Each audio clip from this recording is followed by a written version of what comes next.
நான் ஒரு மேடை பேச்சாளன் அல்ல.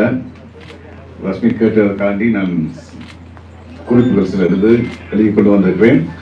அதன்படி நான் வாசிக்கின்றேன்.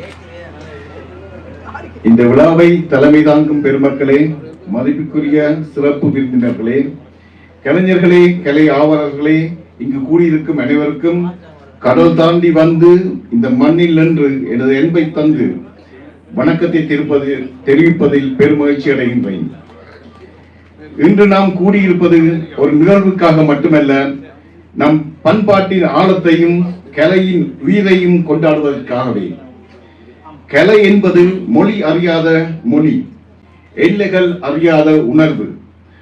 ஒரு ஓவியம் பேசுகின்றது, ஒரு நடனம் கதை சொல்லுகின்றது, ஒரு இசை மனதை தொடுகின்றது. இந்த கலை நிகழ்வு என்பது வெறும் மேடை அல்ல, தலைமுறைகளின் கனவுகள் இங்கே வடிவம் பெறும் இடமாக நான் பார்க்கின்றேன். மூத்தவர்களின் அனுபவமும் இளைஞர்களின் படைப்பாற்றலும் இங்கு ஒன்றிணைந்துள்ளன. இன்று இந்த கலை நிகழ்வில் நான் பார்ப்பது காட்சிகள் அல்ல, நம் உணர்வுகளை பார்க்கின்றோம். கலை என்பது ஒரு மனிதனின் உள்ளத்திலிருந்து சமூகத்தின் இதயத்துக்கு செல்லும் பாலமாகவே நான் பார்க்கின்றேன்.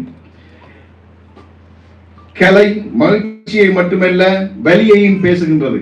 ஒரு நாட்டின் அடையாளம் என்பது அந்த நாட்டில் உள்ள கட்டிடங்கள் அல்ல, அந்த நாட்டு மக்களின் ஆடம்பர வாழ்க்கை அல்ல, அந்த நாட்டின் கலை பண்பாட்டில் தான் உள்ளது.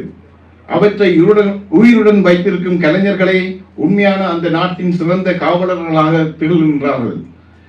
அன்பான இளைஞர்களே, கலை என்பதை பொழுதுபோக்காக மட்டும் நீங்கள் பார்க்காது, அதை ஒரு பொறுப்பாக பாருங்கள். உங்கள் படைப்புகளில் கேள்விகள் இருக்கட்டும், புதிய பாதைகள் உருவாகட்டும். பாரம்பரியத்தை சுமையாக அல்ல, பாலமாக கொண்டு பயணியுங்கள். நம் பண்பான்மையானது மட்டுமல்ல, எப்போதும் புதுமையானதும் கூட.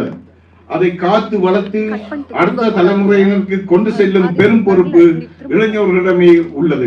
மொழிகள் மௌனமாகின்றன, பண்பாடு வாழும் இடத்தில் மக்கள் ஒன்றிணைகின்றார்கள். இந்த உலகத்தில் உள்ள தமிழர்கள் எமது கலைக்கூடம் ஒவ்வொரு கட்டிடம் மட்டுமல்ல, அவை மக்களுக்கான ஒரு சிந்தனை கூடங்களாகவும் தமிழரும் பண்பாட்டை வளர்க்கும் கூடங்கள் என கூறிக்கொண்டு இந்த அழகிய வாய்ப்பை எனக்கு அளித்த ஏற்பாட்டாளர் டாக்டர் ரஷ்மி ரூமி அவர்களுக்கும், என்னை அடையாளம் காட்டி பரிந்துரை செய்த உலக தமிழர் கலை பண்பாட்டுக்கான ஐரோப்பிய இணைப்பாளர் திரு மீனா உதயா அம்மையார் அவர்களுக்கும் மற்றும் இந்த நிகழ்வு இனிதே நடக்க உதவி